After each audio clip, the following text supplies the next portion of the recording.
So those two are now the other way around compared to what they were in race number 2. In the context of the championship, the remaining fight is over second overall, Stainer versus Belford and Stuart Campbell. Well, both Evan Belford and Bailey Stuart Campbell will gain ground here if things stay as they are, particularly with Corey Stainer now dropping back to 5th position. And so the race for the remaining 2 positions on the championship podium behind Casey O'Gorman will go to the final round, extremely closely packed together. Bailey Stuart Campbell at the moment holding the racing line well against Emmanuel Brinton, who spent all race trying to find a way through, but the gap has hovered around the 0.2 of a second mark as they go up to the far side of the circuit once again. Finn Smart is now gapping Corey Stainer, 0.8 of a second, new personal best for Finn Smart. First time that Finn has been in clear air all race, but 5 seconds to make up on the top 4, so it doesn't really look like a potential podium finish here. Nonetheless, a great effort from Finn Smart to overhaul Corey Stainer and come through for P5. The race that hasn't been settled as yet is for 3rd and 4th positions. Bailey Stuart Campbell versus Emmanuel Brinton. And Brinton weaving left and right, trying to find a way through alternative racing lines all the way around the circuit. Now cuts to the inside coming off Paddock Bend, but not quite. Again, we haven't seen many moves there this weekend. Bailey Stuart Campbell continues to hold on as we count down the laps, just 4 laps remaining. Belford behind Casey O'Gorman, ahead though of Bailey Stuart Campbell by 5 seconds, so looking settled in 2nd position. Belford, who finished runner-up last time out in race number 2, 4 seconds back from the race winner. Again, we don't have a timing indication for Casey O'Gorman out in front, so it's impossible to know what the gap might be between the top 2, but looking at it, must be something around the 3 or 4 second mark between the top 2. Casey O'Gorman coming in to complete another lap, 3 laps remaining now at the end of lap 9. And getting very close further back.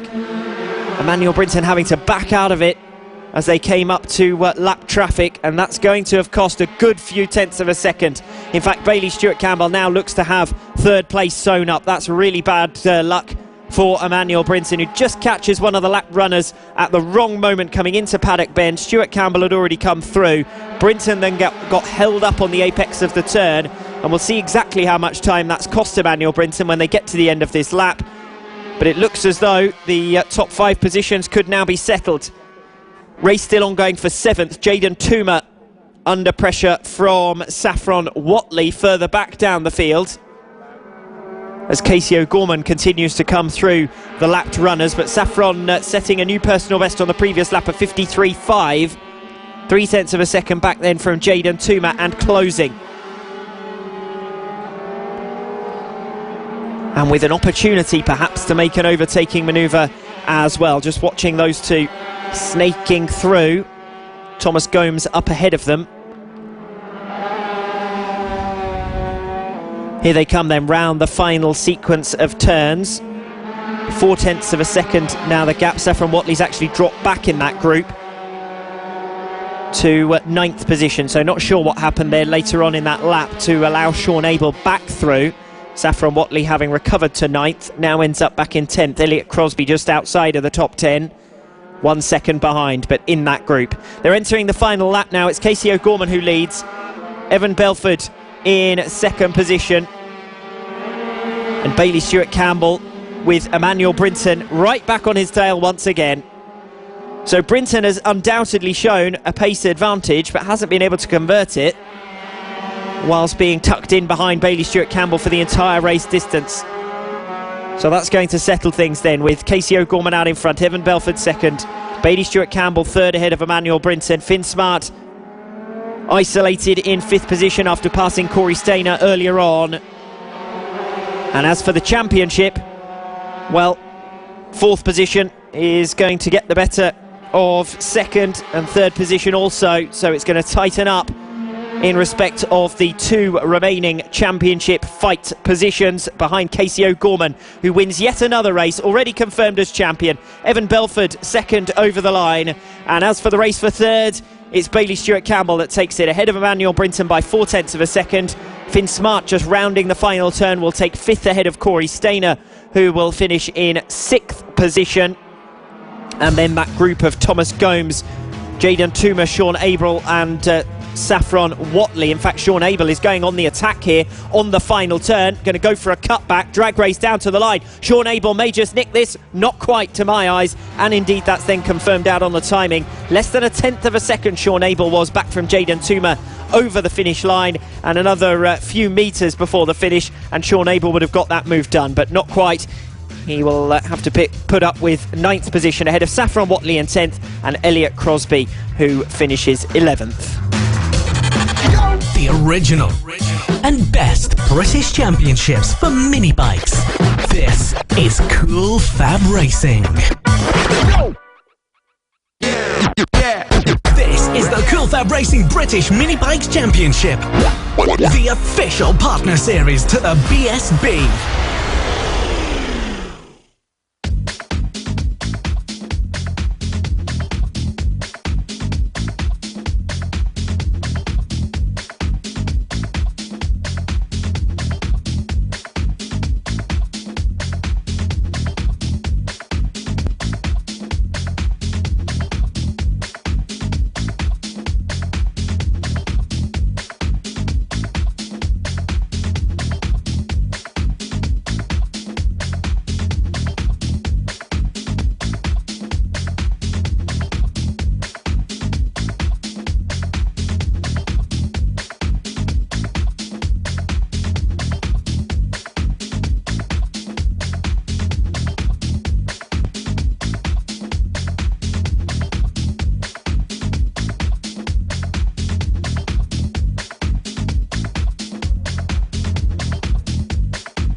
Well, as you can hear, it's almost time for our next race as the riders head out onto their green flag lap from pit lane, and this race is going to be the 3rd and final race of the weekend for the senior mini motos, and Alex Raby has the grid. Out onto track then for race 3 in the senior mini motos category. Well, it's Will Howarth who's sewn up the title in this class, having taken both of the race victories so far this weekend. Howarth will return to pole position alongside Brandon Payne.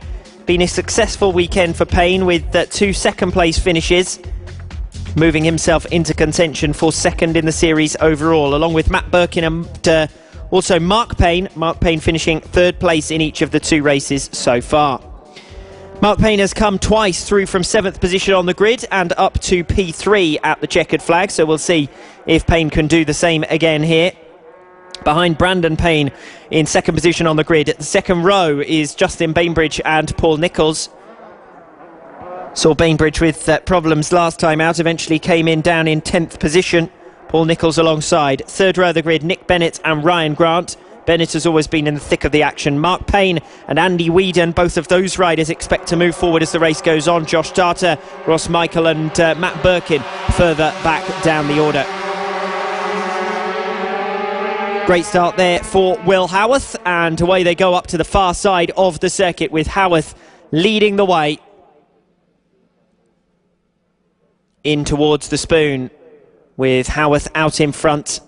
Bainbridge up to 3rd. Bennett has made the move from 5th to 4th, so it's Paul Nicholls who has missed out.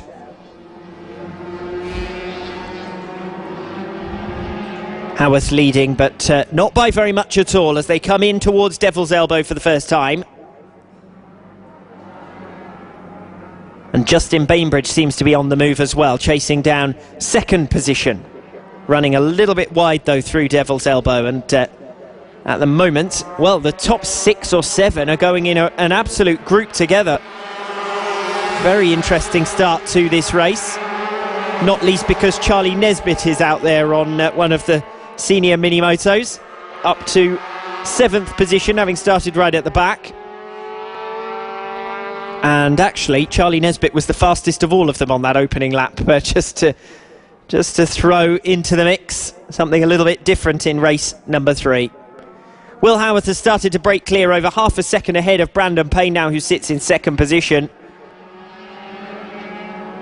Justin Bainbridge having occupied third for the majority of the race so far, since making up a place off the line.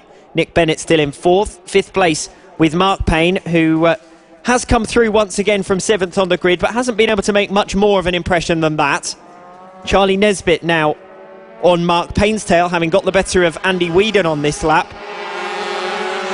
New fastest lap of the race from Will Howarth out in front in clear air. Charlie Nesbitt can't match that, whilst tucked in behind both Mark Payne and previously behind Andy Whedon. Tries for the inside on Mark Payne, but isn't really close enough. Justin Bainbridge runs a bit wide through the spoon whilst chasing down Brandon Payne, and that gives Payne a bit of a margin now from second. So the top 3 separated by large margins, but from third down to 6th position, things are very close indeed.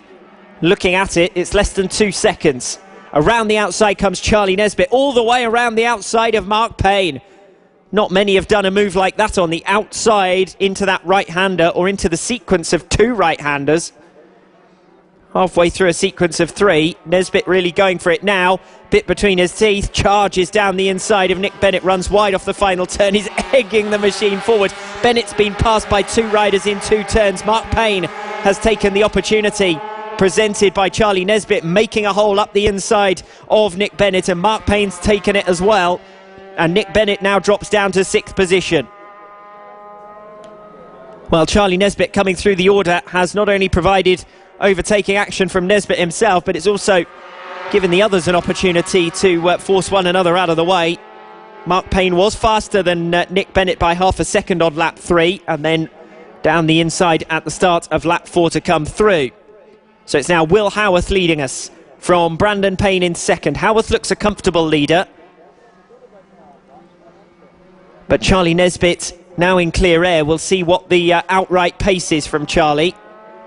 Up in 4th position, and with a bit of a gap to make up to Justin Bainbridge. It's a new personal best from Charlie Nesbitt, a 53.7. But he's run wide there on turn number 1, drops 2 positions. Payne and Bennett coming through, and it's Justin Bainbridge who has gone down. And Bainbridge separated from the machine just before turn 1. And with the bike still stranded in the middle of the circuit, we're under yellow flags. To be fair, it wouldn't have entirely surprised me to see a red flag, but I haven't seen one. There is one. Red flag now appears. Session has been neutralised after that collision between Justin Bainbridge and Charlie Nesbitt down into turn 1 at the start of lap number 5. So the session is neutralised, and we're going to have a very short break under red flags here, and we'll wait and see whether we are going to resume the action. We were only at half race distance, so I'm not sure whether we'll have completed enough laps to be able to declare a result, but we'll have updates as soon as possible as to a possible restart for race 3 in the senior mini motos. This is Cool Fab Racing. Live coverage all season on the Cool Fab Racing Facebook page and on the website coolfabracing.com.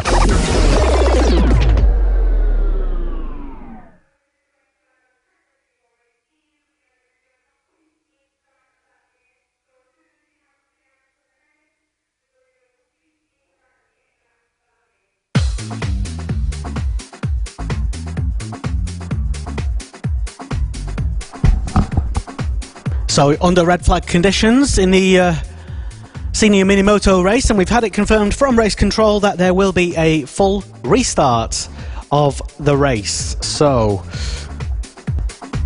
as soon as we are cleared and good to go, we will start again. And just to let you know, people who are not here at Glanagors in Wales, the weather could play a part towards this final couple of races. I've just been outside and well, I thought it's threatening to spit with rain would be the meteorological term for it. I can see people putting their coats on. It is looking rather gloomy and rather Welsh.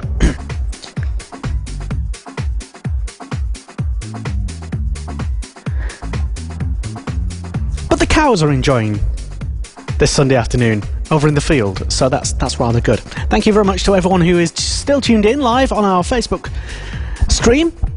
It's at Cool Fab Racing.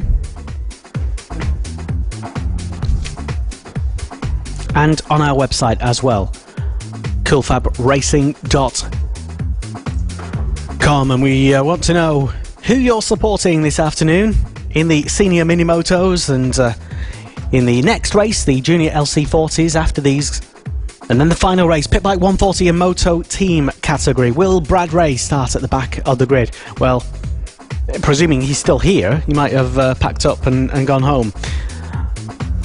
Or he might just want to storm through the grid once again and show just what a great rider he is. We will wait and see what happens with that in the final race of the day. Hello to Les Webster, who's tuned in, and to Dawn Taylor. Shirley Bird's still tuned in, saying Nana's champ Casey O'Gorman, 3 kisses. Well done. You deserve it. And also Alex, Shirley saying great commentating. Well done. I didn't even pay her to say that, so that was good.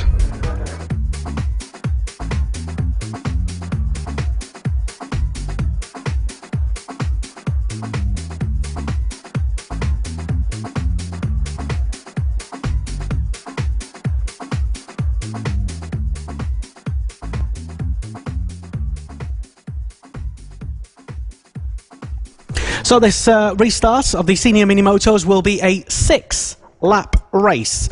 That's a 6-lap race. It's effectively a full restart, but with 6 laps.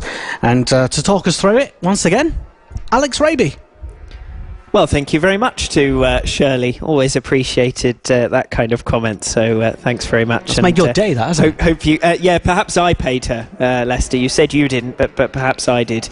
Okay, we're on to track for race number 3 in the senior mini motos. And it's the second time of asking. As Lester said, we've cut the duration of the race down to 6 laps as opposed to the standard 8.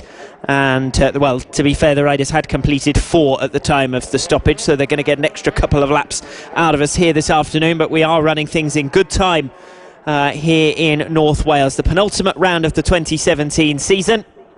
And it's the senior mini motos who are lining up here. Will Howarth then is the pre-race favourite and the champion, but watch out again for Charlie Nesbitt trying to come through from the rear of the field. That Nick Bennett failing to take the start by the looks of it, with a possible mechanical before we got underway. And he's not the only one with mechanical difficulties. We've got another rider pulling off, so perhaps the additional 6 laps were a bit too much. Brandon Payne and Will Howarth, the favourites, and it's Howarth who has hit the front. And interestingly, that releases Mark Payne, who was due to start 7th on the grid, all the way up to 3rd. Charlie Nesbitt's come through for 5th. Now, he did start at the back, so from 9th to 5th. I couldn't get the identity of the second rider who was struggling with mechanical problems. I'm not sure if they're back up and running now. It looks like they might be, as they come around the final turn to complete lap number 1 then. And it's Will Howarth who leads the way ahead of Brandon Payne. 3rd is with Mark Payne. Charlie Nesbitt trying to come through. The timing system's had a bit of a fit here, but it's Charlie Nesbitt with who was the fastest of the lead quartet on that lap, and now comes soaring around the outside of Mark Payne. So although Charlie Nesbitt is showing as 5th on the screen, he's 3rd on the track, behind Brandon Payne in 2nd and Will Howarth, the race leader. And well, I can't confirm the gap between the top 2. It looks as though it's about 2 seconds between the top 3 at the moment, with Will Howarth out in front. Hopefully this timing system will rectify itself when they come over the line to complete lap number 2, which they're just about to do now. It is still Will Howarth leading the way though. Brandon Payne in 2nd, Charlie Nesbitt in 3rd. A new fastest lap of the race from him as he now pursues Brandon Payne around the outside into the right-hander. Made a move last lap doing that, and he's made another one on this lap. Through into second place now, Charlie Nesbitt. This will be really interesting because what we didn't get to see before was the shootout between Will Howarth and Charlie Nesbitt, who were the fastest two riders on the track in the initial running of the Senior Minimotos race number 3, but Nesbitt was too far back in traffic and Howarth had already pulled clear. Well, the gap is about 2 seconds between first and second. Probably a lot less than that by now. Nesbitt does seem to be making a bit of ground, but not a huge amount. Will Howarth has got enough pace to hold on ahead of Charlie Nesbitt for the moment at least. 3 laps remaining, half race distance in this shortened restaging. New fastest lap of the race once again from Charlie Nesbitt. He makes up 0.4 of a second on Will Howarth. At that rate, he's going to be on his tail coming out of the final turn. 1.4 seconds the gap at the moment between Will Howarth the leader and Charlie Nesbitt in second. Brandon Payne drops down to third position, 0.9 of a second back from Charlie Nesbitt. A bit of a gap behind Brandon as well to Mark Payne, who sits in fourth position. Remember that these riders are also fighting it out in terms of second in the championship, which is at the moment between Matt Birkin, Mark Payne and Brandon Payne. Brandon Payne certainly looking set to leave this race weekend and head into the final round of the season with second place in the series in his pocket. Holding on at the moment ahead of Mark Payne, who sits in fourth place. Charlie Nesbitt continuing to close in on Will Howarth, the race leader, as they come back through turn 1 once again. 0.3 of a second now the gap between the top two. Another new fastest lap of the race from Charlie Nesbitt, and this time it's a whole second faster than Will Howarth. And now we really will have a close finish to this race. Can Will Howarth hold on ahead of Charlie Nesbitt, who's come through from the back row of the grid and up into second place and is now lapping a second a lap faster, dives down the inside into the carousel, but Will Howarth holds on. Side by side once again. Nesbitt tries to go all the way around the outside. Howarth holds the racing line well. Just ahead of Devil's Elbow. Howarth holds the inside line. Nesbitt's going to have to do something special to find a way through. Strong point on the circuit for Charlie Nesbitt through the technical area, dives down the inside but backs out of it at the last moment, doesn't want to cause a collision on Paddock Bend. They're into the final lap now. Nesbitt, having backed out of the final turn, ends up 0.3 of a second in arrears coming into the final lap. New personal best for Will Howarth, a 52.8. Charlie Nesbitt still faster than that. Can he find a way through though? He was just a little bit reticent coming into the final turn on lap number 5. Again, side by side. This time he's going to go for the outside into the carousel to see if he can build up his momentum and possibly get by Will Howarth somewhere else around the outside. He certainly doesn't want to mess up Will Howarth's run. That's why he backed out of a move down the inside earlier on in this race. This is going to be the last opportunity for Charlie Nesbitt into Devil's Elbow for the final time.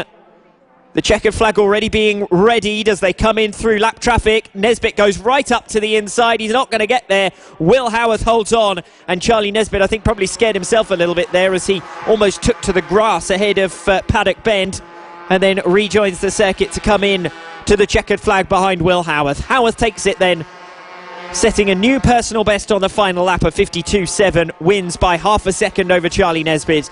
Third place goes to Brandon Payne. Fourth to Mark Payne, who eventually drops back from Brandon after a close fight early on. Andy Whedon not too far behind Mark Payne. He takes fifth. Matt Birkin in sixth position. So the three riders in contention for second and third in the championship standings, all finishing with not too large a gap between one another, but up front it's Will Howarth and Charlie Nesbitt who duel on the final 2 laps before Howarth comes out on top. Good effort though nonetheless from Charlie Nesbitt to come through from the back row of the grid to take second.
So next out on track, it is the penultimate race of the weekend, the Junior LC40s. Alex Raby's still here with us as the commentator, and yes, I think we've got it looks like a couple of minutes delay before the start, which gives us an opportunity, Alex, to have a little chat with someone.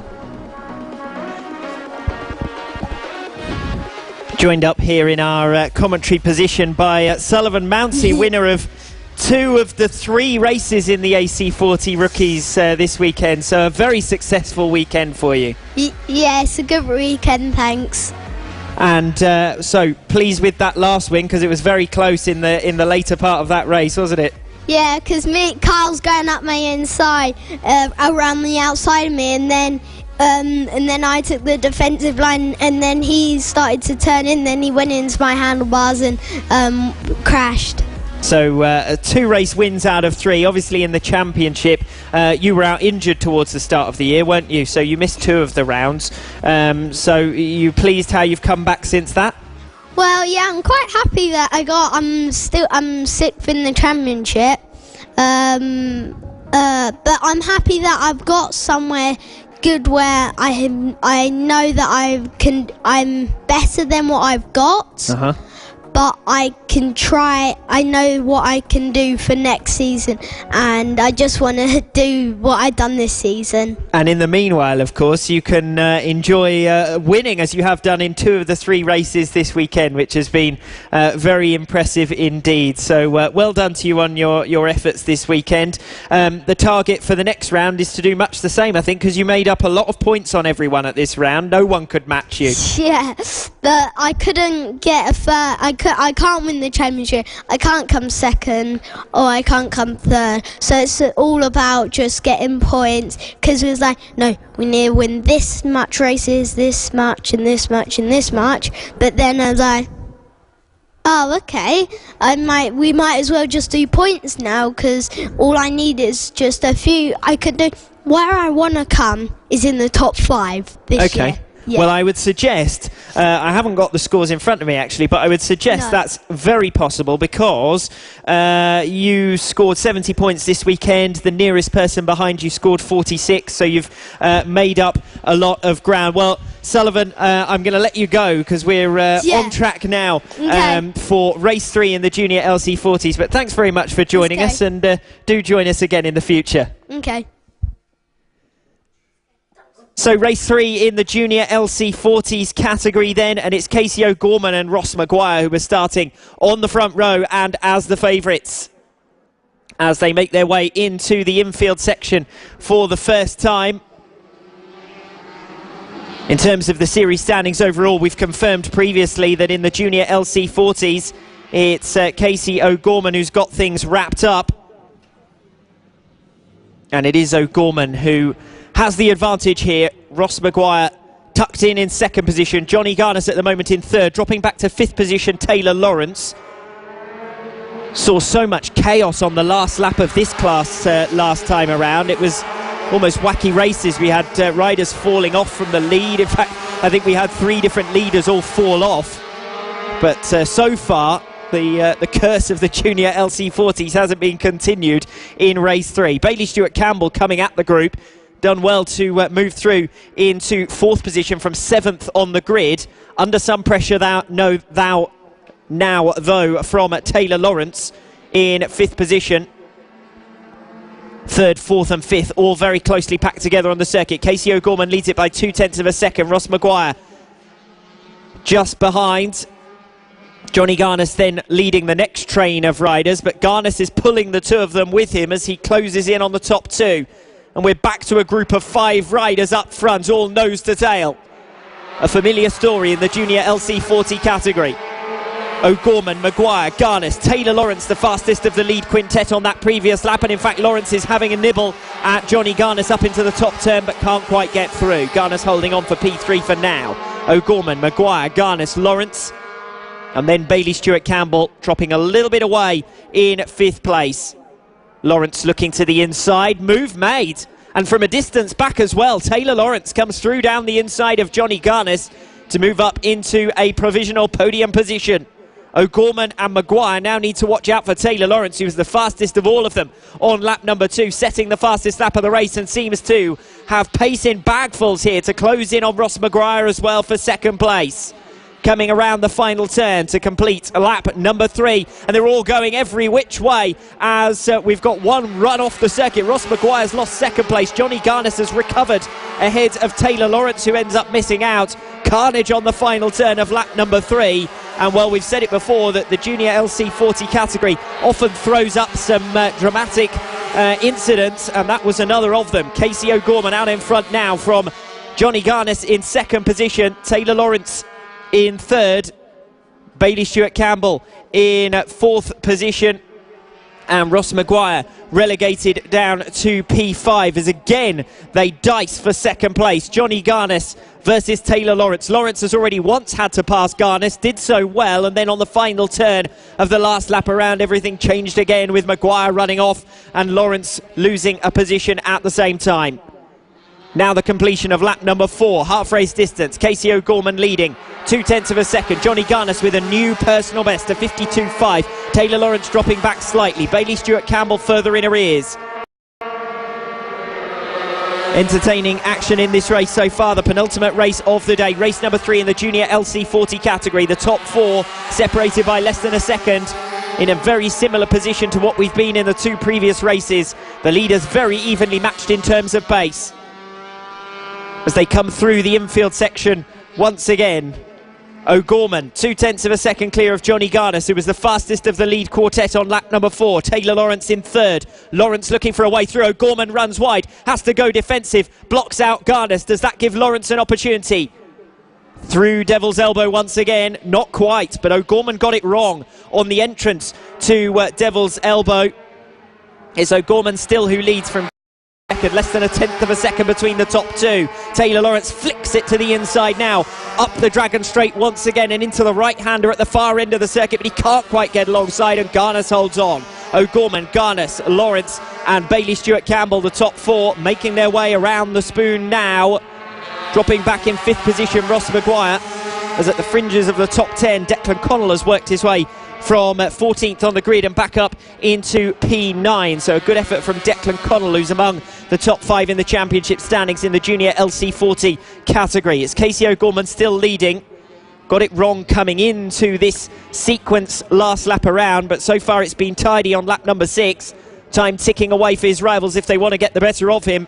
Taylor Lawrence came at this group quite swiftly, but after passing and losing out to Johnny Garnes, hasn't been able to make the move again. Goes wider into turn number 1, cutting back up the inside, Johnny Garnes. Taylor Lawrence is doing the same. Lawrence makes the move on Garnes for second position. Garnes will stick it out around the outside line and continues on around the outside to hold P2. Bailey Stewart-Campbell couldn't quite get the better of Taylor Lawrence, who was offline then. Going into the right-hander, it's still O'Gorman, Garnes, Lawrence and Stewart-Campbell in that order. A little bit ahead of Ross Maguire, who's continuing back at them. Half a second gained on the previous lap. May well be able to join this fight before we get to the checkered flag. In fact, I can see him there on the tail of Bailey Stewart-Campbell now, trying to recover positions. We're back to a group of 5 as we head into the complex for the final time. The twistiest section of the circuit, the technical area of the circuit, where Casey O'Gorman's been found out on a couple of occasions. Will he be vulnerable in the final turns of race number 3 in the junior LC40s? O'Gorman holding on. Drag race down to the line. We've got a faller, and it's Johnny Garnes who's gone down right in the path as well of Taylor Lawrence. Riders scrambling back to their machines, desperate to get over the line. To be fair to Lawrence, Taylor Lawrence waited to see if Johnny Garnes was okay before getting back up to his feet and scrambling over the line. I must say, that real sportsmanship from Taylor Lawrence, who the first thought wasn't just to get back on the bike, it was to look over his shoulder to check that Johnny Garnes was okay. In fact, Taylor Lawrence almost lost out on a position because of it. Comes over the line for 7th. Johnny Garnes will be credited with 8th position, less than 1/10 of a second behind after falling in the path of 2 rivals. Ross Maguire, well, that was a lucky escape for him, because he ends up claiming 3rd position, having come into that final lap, gaining on the group ahead, but still down in 5th place. Ross Maguire ends up inheriting 3rd behind Bailey Stewart-Campbell and the race winner Casey O'Gorman, who won't know what everyone's talking about when they make it back to the pit lane, because of course he was the only one who was clear of it all and didn't see it. Well, lots of action. Thank you very much, Alex Raby. And wow, what a sensational final lap and final corner of the final lap of the penultimate race of the weekend here at Glanagors in Wales. Fantastic to be here for our first time as part of the 2017 Cool Fab Racing British Mini Bikes Championship. Our next round, if you haven't heard, most people have, but if you haven't, we're not going to Donington. We are going back to Rowra in Cumbria. And what a fantastic track. What an amazing circuit to end the season. And there will be the end of season presentations, aka party, and I believe a lot of people will be because I think it's school holidays, I'm told. I wouldn't know. But that's as I understand it. The school holidays are half term, I think. So yeah, it will be an opportune time to take advantage of the a late Sunday soiree. I'll be flying back in from Greece, having taken advantage of the half term. Any excuse for me? Yes, well, I'll be similarly making glamorous journeys and making a 6-hour drive in a van. So, well, yes, of course, I've got the same to look forward to now, having got off the plane. So we'll see what my eyes look like when I arrive for that weekend. Okay, we're out onto the track for the final race of the day. It's the split grid race, so trying to do this as the last race of the weekend is always going to be an extra challenge. We've got to keep a track of the Moto Team riders and the Pit Bike 140s. And, well, normally we're kind of winding down with the smaller number of outfits in the sidecar category, but we've got a full grid for the last race of the day just to keep us on our toes and to check on our progress as well. In the Moto Team category, Darren Anderson's two main championship rivals both failed to finish in race number 1. But as for race 2, well, Darren Anderson didn't have it all his own way. A fantastic fight with Will Howarth, and it's Howarth who's trying to make up more ground now in race number 3. Fraser Kinnaird likewise had a DNF first time out. He's currently 3rd in the championship, but Keith Bolton has had quite a successful weekend as well. So a lot going on in the Moto Team class. Things a lot more settled in terms of the Pit Bike 140s with their championship already decided in favour of Jamie King. Jamie King lining up P3 on the grid. The only rider ahead of him, Will Howarth. Looks as though we have got Brad Ray out on the circuit, but it's going to be off the very back, just to provide that little bit of extra entertainment. So it's Will Howarth on the front row then alone. Jamie King and Darren Anderson off row 2. The two Moto Team favourites, Will Howarth and Darren Anderson, starting directly one behind the other. And that's where the focus is going to be in terms of this race, other than the battle for pride and victory in the Pit Bike 140s.